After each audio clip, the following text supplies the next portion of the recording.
Hey, what's up? This is Chosen, and this video is going to be in response to my last video.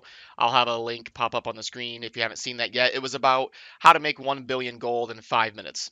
And I had a lot of people give me some flack for that video, say, what are you doing? This is retarded, or why would you build a character that has 750% gold find on your gear when gold find is capped at 300%? It's not benefiting you any, so this is pointless. There's no reason to go over 300.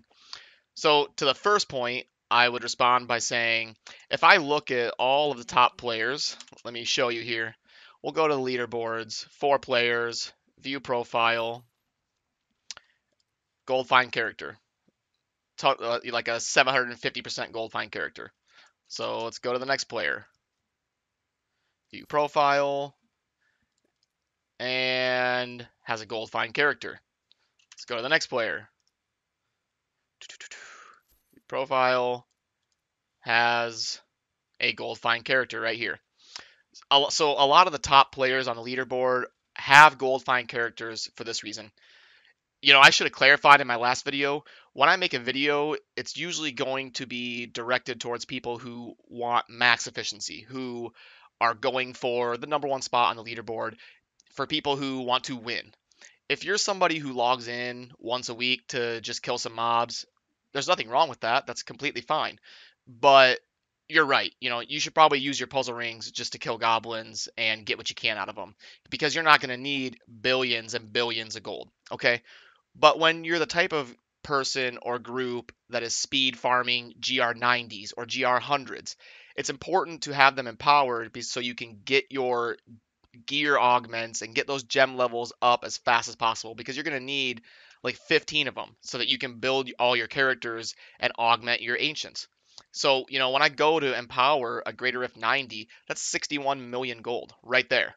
And you're doing that all night. So, this is the reason a lot of the top players use their puzzle rings to generate as much gold as possible. Because when you're trying to win the season and finish #1, the goal is to spend as much time as possible in empowered Greater Rifts so you can get those gem augments on all of your gear.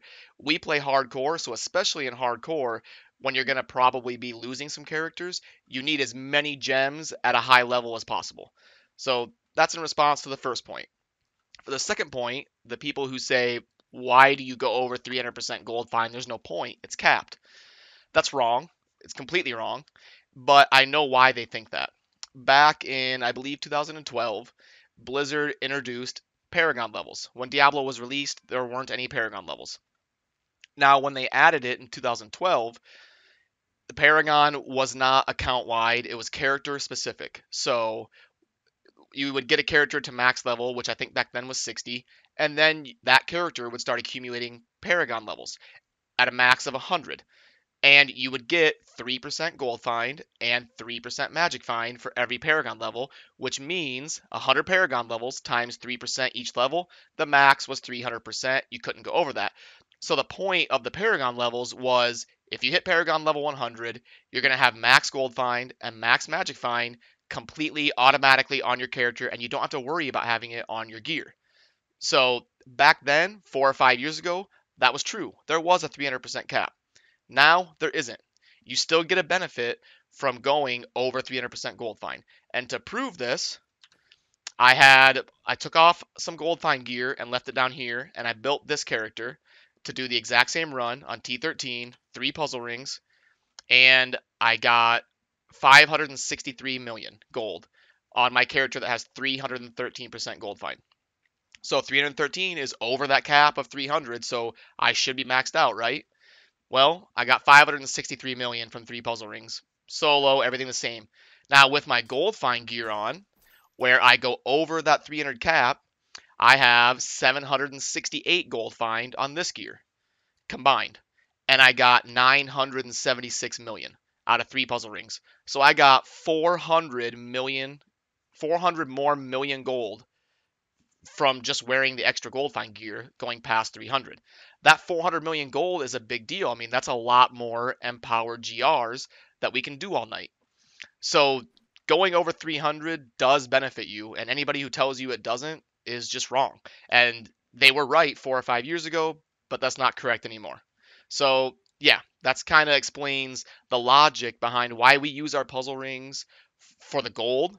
Instead of a couple legendaries, we want the gold so we can empower those greater rifts and get as many Paragon levels as possible and as many gem augments on our gear as possible. And you do get a benefit for going over 300. I specifically tested it and proved it. So, you know, now I explained all that. But anyway, thanks for watching. Have a good day. Peace. Okay, so this is my gold fine gear down here in the bottom right that I took off. And this character with this gear is the exact same character and everything's the same, but this character has 313 gold find on the gear. And with all this stuff on, I had 768 gold find on my gear. So I ran these three puzzle rings with the gold find gear and got 976 million.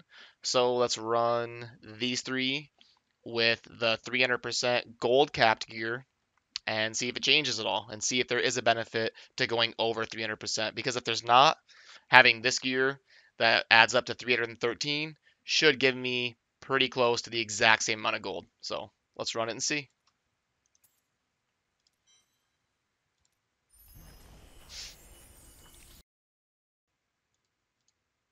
So what you're seeing now is me running the three puzzle rings, but on a very fast speed. That way it doesn't take forever. So here, when this finishes in a couple seconds, I'll have a breakdown of the totals and how which gear got what amount of gold.